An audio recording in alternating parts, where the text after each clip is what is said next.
오늘도 주 안에서 평안한 한날이 되기를 축복합니다. 오늘은 그 유명한 바울과 실라가 감옥에서 기도하고 또 찬송한 사건이 오늘 우리에게 어떤 메시지를 주는가 좀 보도록 하겠습니다. 지금 바울은 빌립보에 와 있죠.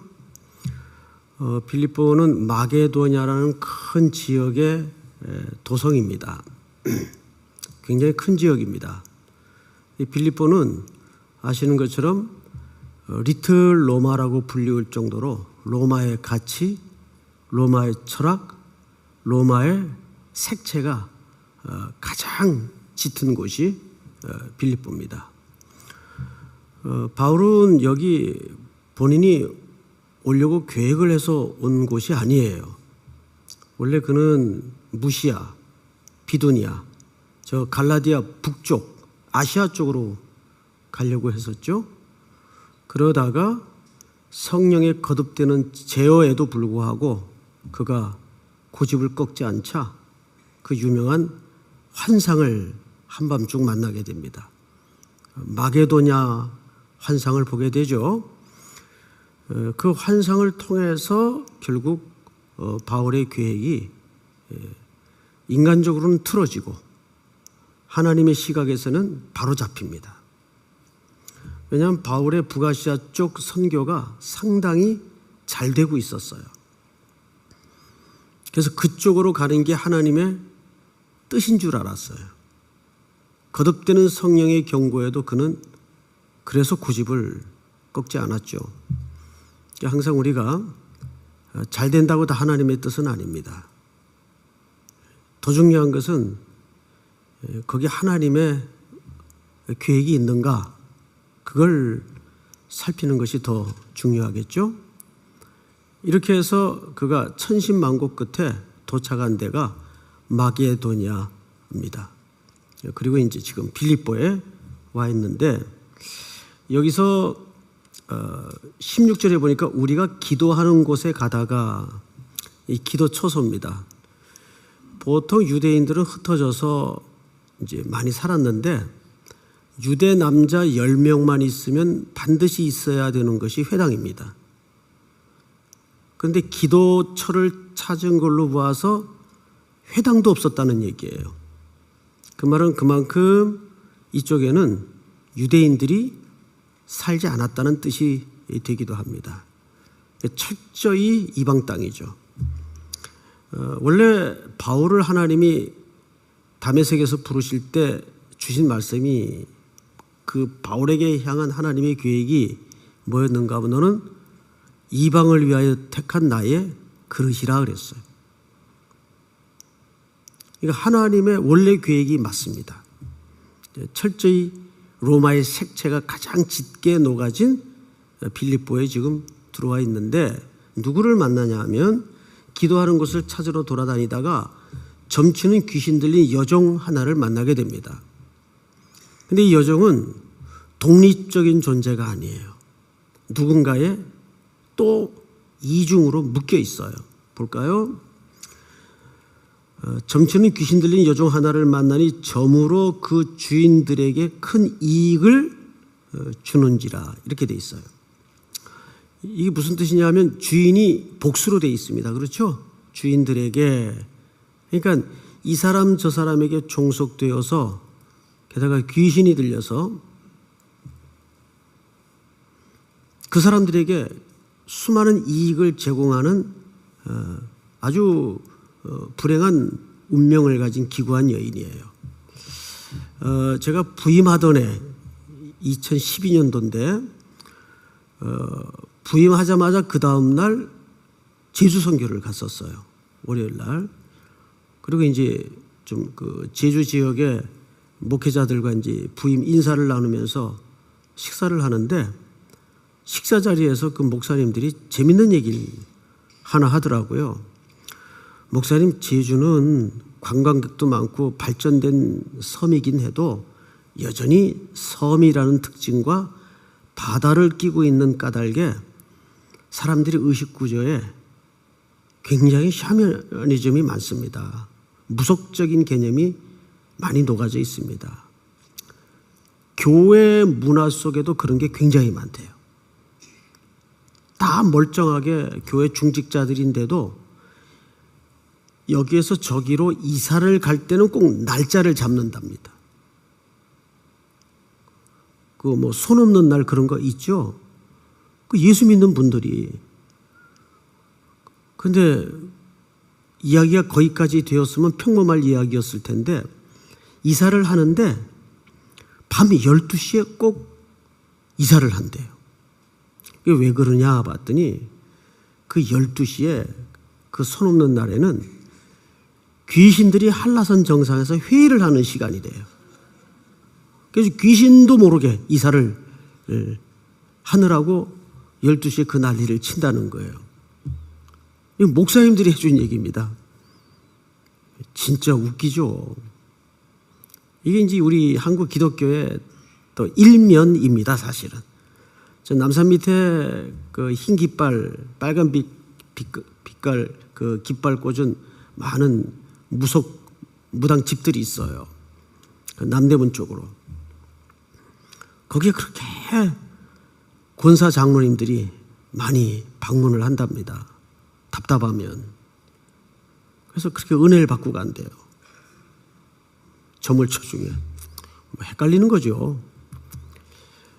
근데 이 귀신 들린 점치는 여종도 여러 주인들에게 그렇게 세상적인 이득을 보장해주는 그런 귀신 들린 불행한 여자였던 것 같아요.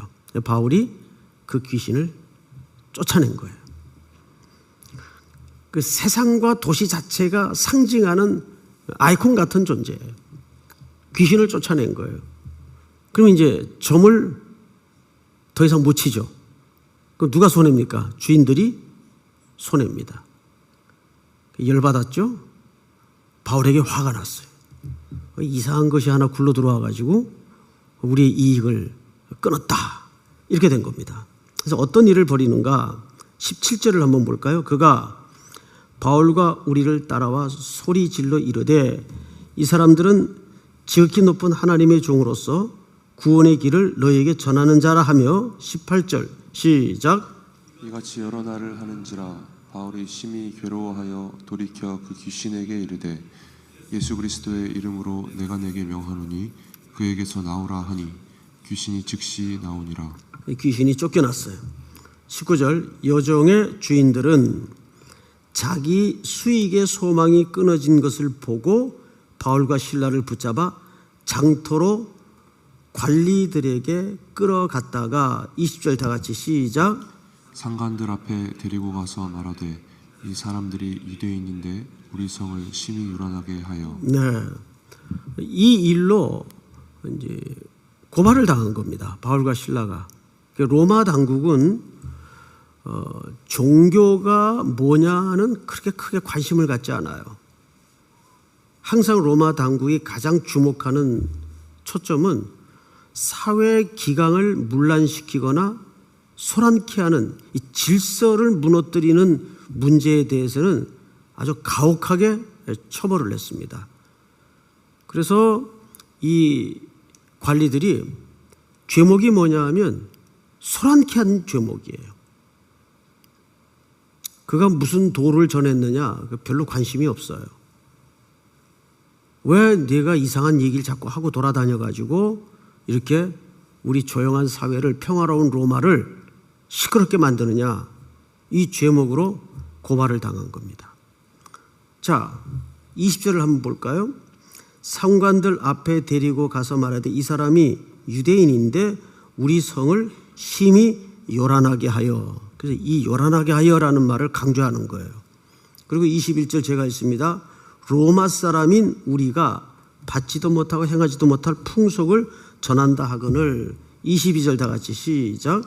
무리가 일제히 일어나 고발하니 상관들이 옷을 찢어 벗기고 매로 치라 해요. 자, 이런 매로 치라 그랬어요. 매로 치라. 이게 어느 정도 맨지 잘 모르시죠? 여러분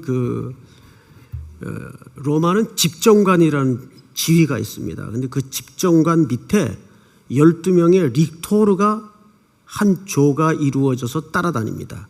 릭토르는 어떤 사람인가 하면 여기 이제 나오는 직분인데 사실은 옆구리에 여러 개의 방망이를 차고 그리고 그 방망이나 채찍에는 삐죽삐죽한 그 이물질들이 달려 있어서 한 번 때리면 어느 정도 가혹한 매질인가 하면 살점이 툭툭 떨어져 나가요. 굉장히 고통스러운 매질입니다. 그래서 매로 치라 그랬어요. 그 다음에 성경을 볼까요? 23절 많이 친 후에 옥에 가두고 간수에게 명하여 든든히 지키라 이렇게 명령을 했습니다. 많이 쳤다 그랬어요. 이건 거의 죽을 만큼 친 겁니다. 안 그래도 유대인이니까 더 심하게 때렸겠죠. 근데 사실 나중에 밝혀지지만 이 사도 바울이 무슨 시민권자인 걸 알았습니까? 로마의 시민권자인 것을 다 매맞고 나서야 드러냅니다.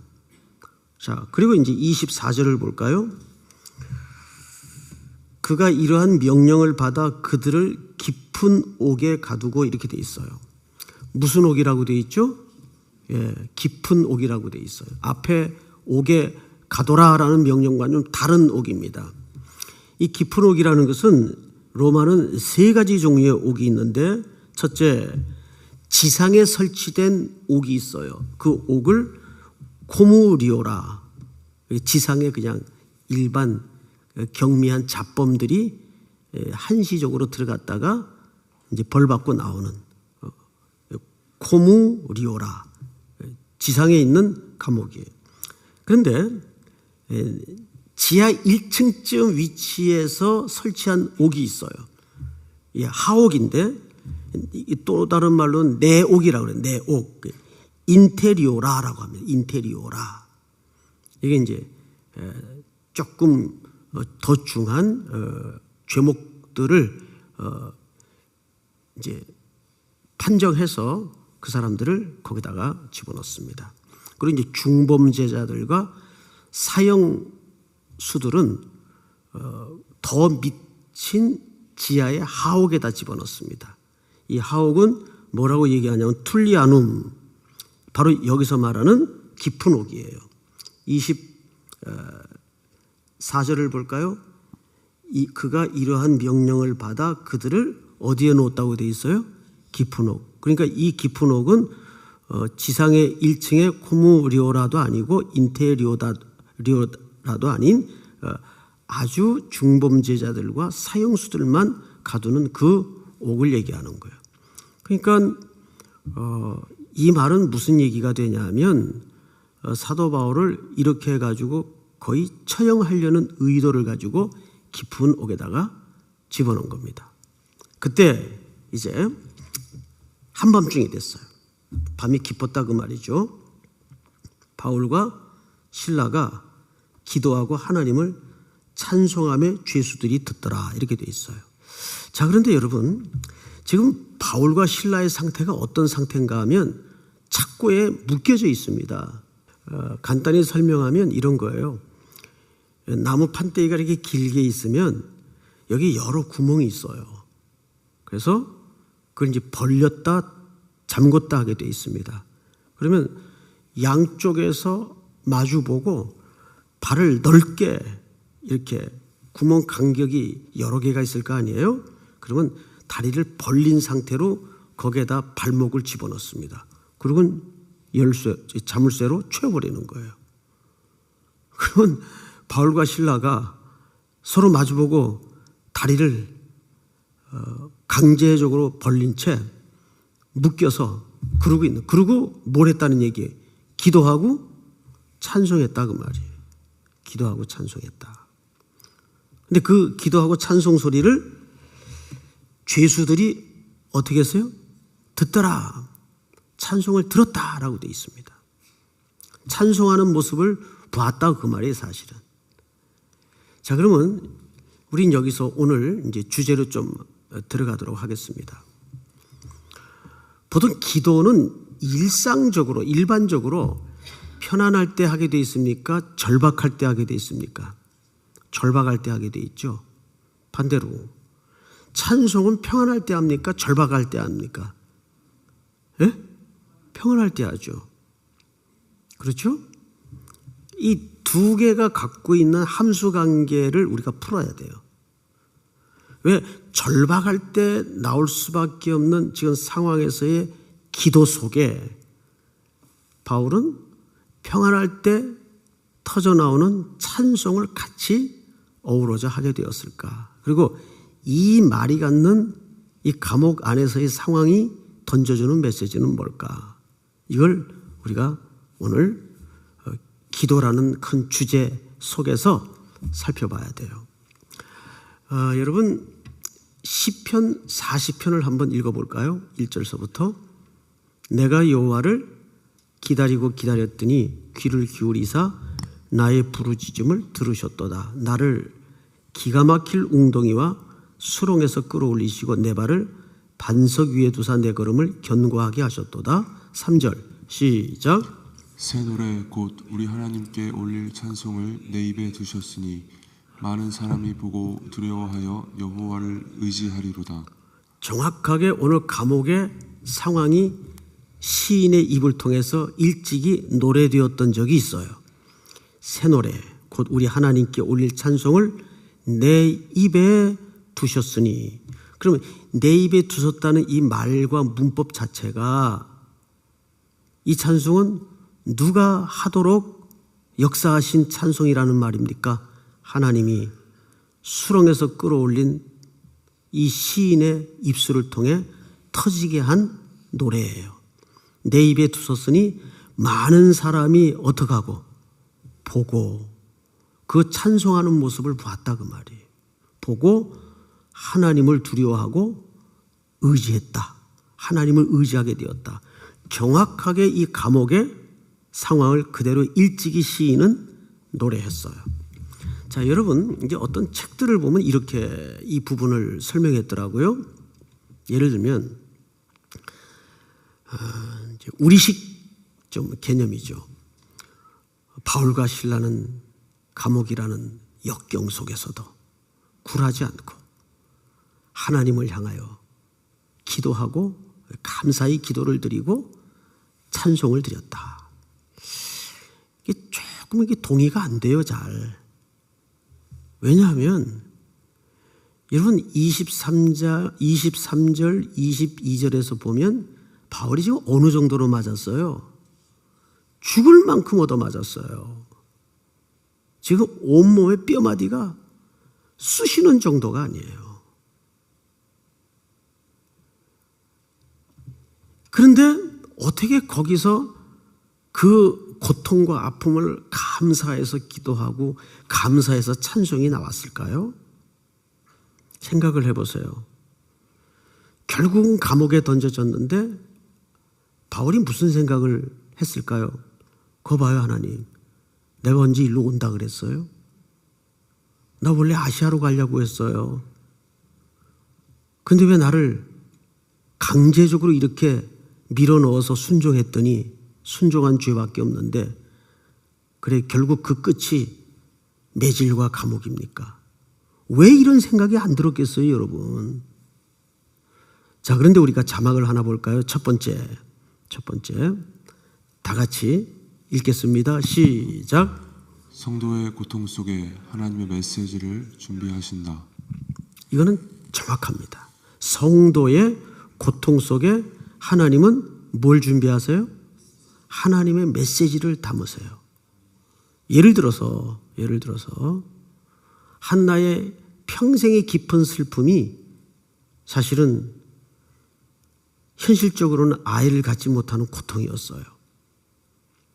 그래서 그 고통을 하나님 앞에 가지고 들어가서 강렬하게 기도하다가 하나님의 마음을 알아버렸어요. 그 이야기를 한나는 엘리에게 이렇게 소개했죠. 아닙니다. 저는 하나님과 심정을 통한 것뿐입니다. 하나님과 심정을 통했다는 말은 무슨 뜻입니까? 하나님의 마음을 알게 되었습니다. 그 뜻 아니에요. 내가 하나님의 마음을 알게 되었습니다. 뭘 통해서? 자기 슬픔, 자기 인생의 가장 본질적 고통을 통해서 내가 하나님의 마음을 알게 되었습니다. 뭐 하다가? 기도하다가. 바울도 아마 실라와 함께 서로 마주보고 앉아가지고 발은 양쪽으로 벌린 채 둘 다 얻어맞아가지고 지금 눈조차 뜰 수 없는 지독한 고통 속에 기도한 거예요. 하나님, 전 그렇다 치고 이 동행한 신라는 또 무슨 죄가 있습니까? 신라는 신라대로 얼마나 기가 막혔겠어요. 그래서 선생님 따라 나섰다가 지금 거의 사경을 헤매는 지경까지 간 거예요. 시큰 얻어맞고 귀신 내쫓은 것밖에 없는데 그 귀신 들린 도시가 이 멀쩡한 사람들을 이렇게 가두어다가 억울한 죄목을 뒤집어 씌우고 하루 종일 때렸어요. 살점이 툭툭 떨어져 나갈 정도로 매질을 당했어요. 그러다가 뭐 하게 됐다고요? 찬송을 하게 됐다고요. 그럼 그 찬송을 왜 했을까요? 뭔가 여기에서 누구의 의도와 계획을 알아버린 겁니까? 하나님의 의도와 계획을 알아버린 겁니다. 여러분, 두 번째 자막을 한번 볼까요? 두 번째 자막. 다 같이 시작. 기도는 세상을 향하신 하나님의 설득이시다. 그러니까 우리가 기도한다는 것은 뭐냐면 기도하게 만들므로써 하나님이 사실은 이 세상을 설득해 나가시는 겁니다. 기도하는 자를 먼저 설득하세요. 내가 너한테 왜 그런 고통을 눈물을 준지 아니? 바울아, 너 지금 아프지만 네가 네 의지와 상관없이 여기에 끌려왔고 심지어는 매질당해 감옥에 들어가 있지만 이 혹독한 과정 속에 내가 감추인 내 계획이 뭔지 아니? 아까 이 빌립보는 어떤 도시라고요? 로마의 심장부예요. 리틀 로마예요. 그제서야 바울이 내 인생의 행로를 통해서 내가 잘 먹고 잘 사는 게 고통당하고 행복해지는 게 중요한 게 아니라 내 걸음을 통해 하나님이 이 복음을 로마로 향하고 있구나를 보게 된 거예요. 이 복음이 하나님의 의도 속에 지금 로마로 불붙여지기를 원하고 있구나. 여기에서 자기의 눈물도 고난도 고통도 다 날아가 버린 거예요. 그러면서 그 입술에 뭐가 터져요? 하나님을 향한 노래와 찬미가 터지는 거예요. 이것이 기도라는 과정을 통해서 하나님이 우리를 설득하시는 방법인데 그 과정은 눈물로 시작이 된다고요. 고통으로 시작이 된다고요. 마지막 세 번째 꼭지를 하나 볼까요? 다 같이 시작. 하나님은 기도하는 자에게 찬송을 주신다. 믿습니까? 그러니까 이 말은 무슨 뜻인가 하면 하나님은 그렇게 엎드려 기도하는 자에게 그 인생을 찬송케 하신다는 말입니다. 그 찬송케 한다는 말은 단순히 노래하게 하신다는 의미가 아니라 하나님의 계획 앞에 눈뜨게 하셔서 하나님의 부름 앞에 반응케 한다 그 말이에요. 만약에 정말 사도 바울이 자기가 여기서 너무 억울하니까 석방시켜달라기를 기도했다면 지진이 나고 옥토가 흔들렸을 때 얼른 나가야죠. 나갔어요? 안 나갔어요? 안 나갔어요. 그리고 적어도 그 바울과 실라가 그 감옥에서 기도하고 찬미하던 그 광경은 죄수들이 듣더라 그랬어요. 이 듣더라는 말이 에파크로에오마인데 성경에서 유일하게 여기 딱 한 번 등장합니다. 이 말은 깊은 경청이라는 뜻이에요. 깊은 경청. 주목하여 경청하다 그 뜻이에요. 그러니까 이런 거죠. 저 사람들 미쳤나? 저 상황에서 뭐라고 중얼중얼거리고 기도하더니 노래를 하네? 뭐야 저거는? 그거를 알 리 없죠. 그래서 이 감옥 안에서 간수장이 어떻게 해야 구원을 얻을 수 있겠습니까? 그 하나님의 구원 계획에 눈 열어지면서 사도 바울도 신라도 그 증거를 보게 된 거예요. 이 복음이 세상의 중심부인 심장인 로마에 불 붙여야 된다는 것이 하나님의 계획이구나. 이 하나님의 계획에 눈 열어지고 확인이 되니까 메맞고 눈물겨운 고달픈 삶의 문제는 그냥 날아가 버리더라고요. 그래서 그 입술에 뭐가 터져요? 찬미가 터지는 거예요. 믿습니까? 이것이 오늘 우리를 기독케 하시는 하나님의 중요한 원리입니다. 우리 다시 한번 세 가지 꼭지를 1번서부터 한번 다시 확인하죠. 첫째, 다 같이 시작. 성도의 고통 속에 하나님의 메시지를 준비하신다. 두 번째, 시작. 기도는 세상을 향하신 하나님의 설득이시다. 마지막 세 번째, 다 같이 시작. 하나님은 기도하는 자에게 찬송을 주신다. 믿습니까? 이 찬송이 여러분들이 입술에 기도 끝에 터져나오는 고백이 있기를 축복합니다.